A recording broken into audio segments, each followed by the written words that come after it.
तो जी पुर्तगाल रुलाता है तो हंसाता भी है, बस थोड़ा सा हार्डवर्क होता है और इसी वजह से अल्लाह के फजल से मुझे आज मेरा ड्राइविंग लाइसेंस का गिया भी मिल गया।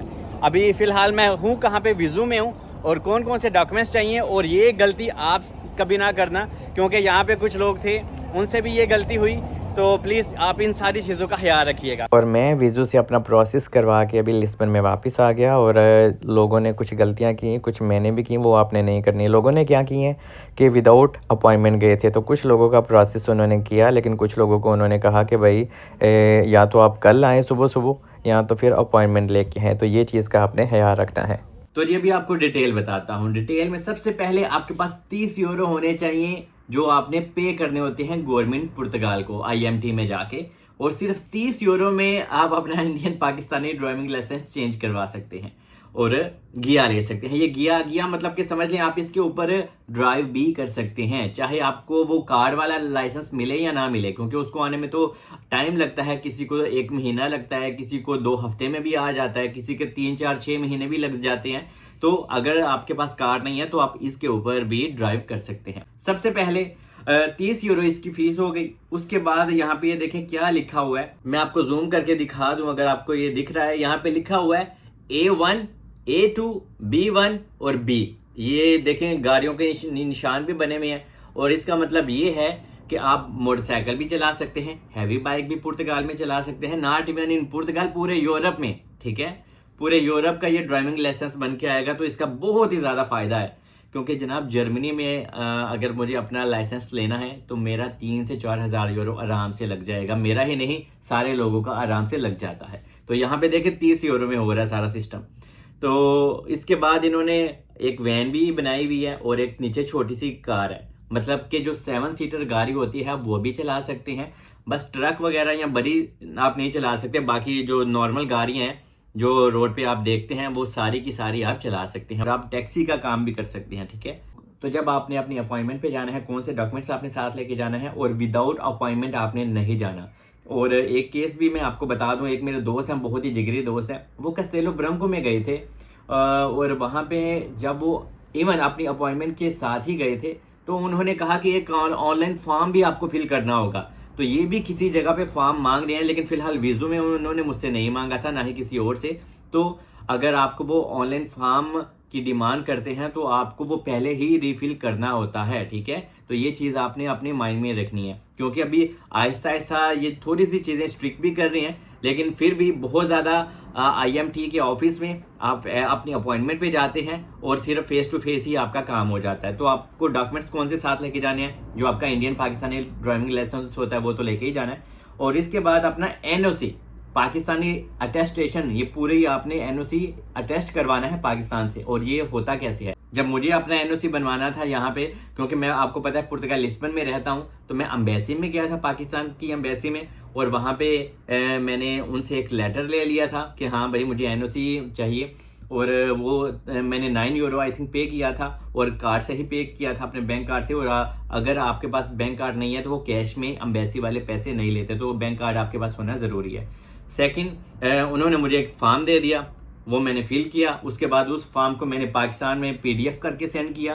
तो मेरे भाई ने बिहाफ ऑफ में जाके NOC पाकिस्तान से रेडी करवाया और इसको अटेस्ट भी करवाया। आपने पूरा अटेस्टेशन फॉरेन ऑफिस से इसको अटेस्ट करवाना है, जो कि आजकल आसान है, क्योंकि आप DHL में जाते हो, TCS में जाते हो, तो वही आपका, या लिपर्ड में जाते हो, वही आपका प्रोसेस आगे प्रोसीड करते हैं। इसके बाद आपके पास पुर्तगाल का TRC होना चाहिए, और इसके बाद आपका मेडिकल भी होना चाहिए, मेडिकल पेपर होता है, और ये मेडिकल पेपर भी आपका आसानी से बन जाता है। आपने वहाँ पे जाना होता है और 25 यूरो इसकी फ़ीस होती है, और वो आपसे एक ऑनलाइन क्वेश्चन करते हैं वीडियो कॉल पे, हाँ भाई आपको सब नज़र आता है, आप की आई साइट तो वीक नहीं है, ब्ला ब्ला ब्ला, 2-3 क्वेश्चन होते हैं और 1 से 2 मिनट में, तो जनाब उसी वक्त आपको आपका मेडिकल पेपर भी मिल जाता है, वो भी आपने साथ लेके जाना होता है। और आपको अपना मेडिकल बनवाने के लिए आपके पास आपका SNS नंबर होना ज़रूरी है। SNS नंबर किस तरह का होता है, ये मेरा SNS नंबर है। ठीक है, ये ओपन हो गया, इस तरह का होता है SNS नंबर। और बहुत ज़्यादा लोग ये भी क्वेश्चन करते हैं कि सलमान प्लीज़ पुर्तगाल में NOC किस तरह की होती है ड्राइविंग लाइसेंस के लिए, तो मैं आपको अपनी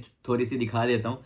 ये मेरी वाली है, अगर ओपन हो जाए तो इस तरह की NOC होती है। ठीक है, ये देखिए पूरी अटेस्टेशन है, यहाँ से मोरे शोरे लगी हुई हैं फॉरेन ऑफिस की, ये वो इधर उधर, तो जनाब आपकी भी हर तरह से होनी चाहिए। और ये जो मोनोग्राम है ना, मैंने 2 दफ़ा इसको बनवाया, क्योंकि पहली दफ़ा ये जो QR कोड है ना, ये जो मोनो बना हुआ है, ये काम ही नहीं कर रहा था। और मेरे भाई ने जब वहाँ से पाकिस्तान में मुझे सेंड किया तो उन्होंने वेरीफाई भी नहीं किया था।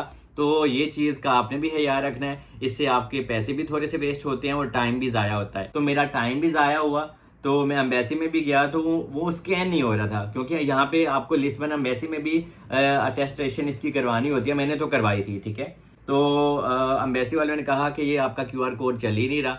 तो मैंने फिर से सेम प्रोसेस यही करके दोबारा से मेरे भाई ने ये NOC मेरी बनवाई थी। और फिर से जब उन्होंने बनवाई तो मैंने इस दफ़ा उनको वहीं पे कहा कि प्लीज़ चेक करें ऐसे मोबाइल पकड़ के QR कोड काम कर रहा है कि नहीं।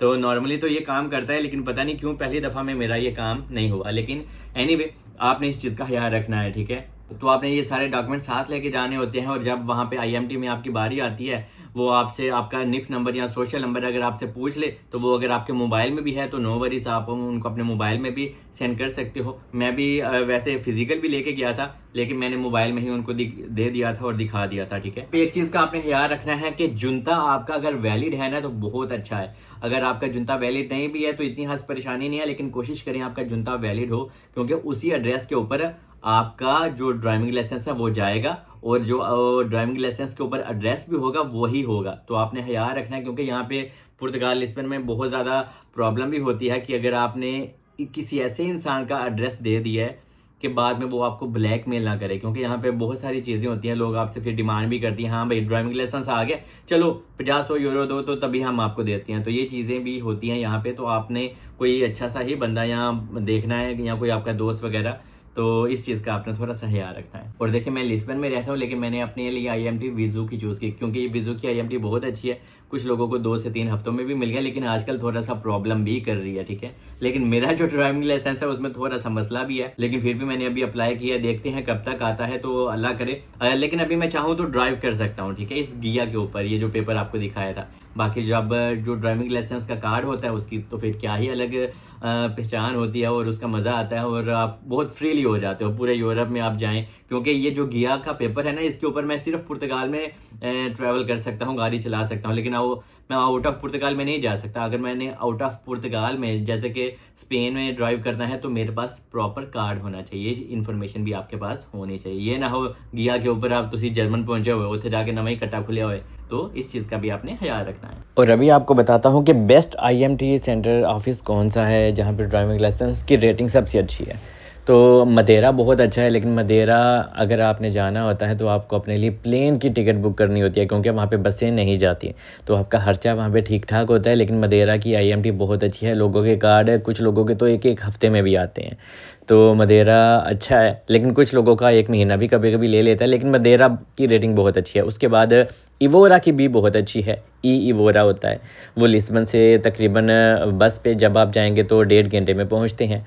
और उसके बाद विला रियाल भी बहुत अच्छी है, विला रियाल में भी लिस्बन से 3 घंटे लगते हैं। और उसके बाद है विज़ू, जो मैंने अभी चूज़ की है, और विज़ू में भी आपको पता है 3 से 3.5 घंटे 4 घंटे आपके आराम से खाली 1 वे में ही लग जाते हैं। कस्टेलो ब्रांको भी ठीक है, तो वहाँ पे भी 1 महीने या 1.5 महीने में आजकल लोगों का IMT में ड्राइविंग लाइसेंस आ रहा है, लेकिन विज़ू की भी अच्छी है। बाकी देखते हैं कि अभी कार्ड कब आता है मेरा। और जब आपका नॉर्मल कार्ड बन के आ जाता है ड्राइविंग लाइसेंस, तो उसके बाद आप टैक्सी के लिए भी अप्लाई कर सकते हैं, ठीक है। और टैक्सी में अगर आपने अपना इसको कन्वर्ट करवाना होता है तो थोड़ा सा आजकल आपको टेस्ट वगैरह भी देना होता है, लेकिन इंसान कोशिश करे तो दे भी देता है। ये पहले टेस्ट वगैरह नहीं था, लेकिन अभी हमारे जो पुराने देसी लोग हैं वो उनको पुर्तगीज़ी भी नहीं आती, तो इस वजह से उन लोगों की वजह से हम जैसे नए लोगों को अभी बहुत ज़्यादा प्रॉब्लम भी होगी अगर हमने TVD टैक्सी में करना होता है। लेकिन मैं भी ट्राई करूँगा और इंशाल्लाह वो करके ही आपको दिखाऊँगा। और अगर आपने विज़ू में जाना होता है, आपने बस की टिकट बुक करनी होती है, 1 वे आपको 8 यूरो में मिल जाती है, वापसी में भी आपको 8 यूरो में मिल जाती है, लेकिन सफ़र बहुत लंबा होता है यार, 3-4 घंटे आपके लग जाते हैं। बाकी ये सारी चीज़ें थी जो आपको जाना बहुत ज़रूरी था। होप कि आपको इस वीडियो से काफ़ी हेल्प हुई होगी और आपने वो गलतियाँ नहीं करनी जो ये गलतियाँ मुझसे हुई थी, ये छोटी छोटी, क्योंकि बाद में बहुत परेशान करती हैं। बाकी स्टे ब्लेस, मुझे दुआओं में याद रखें।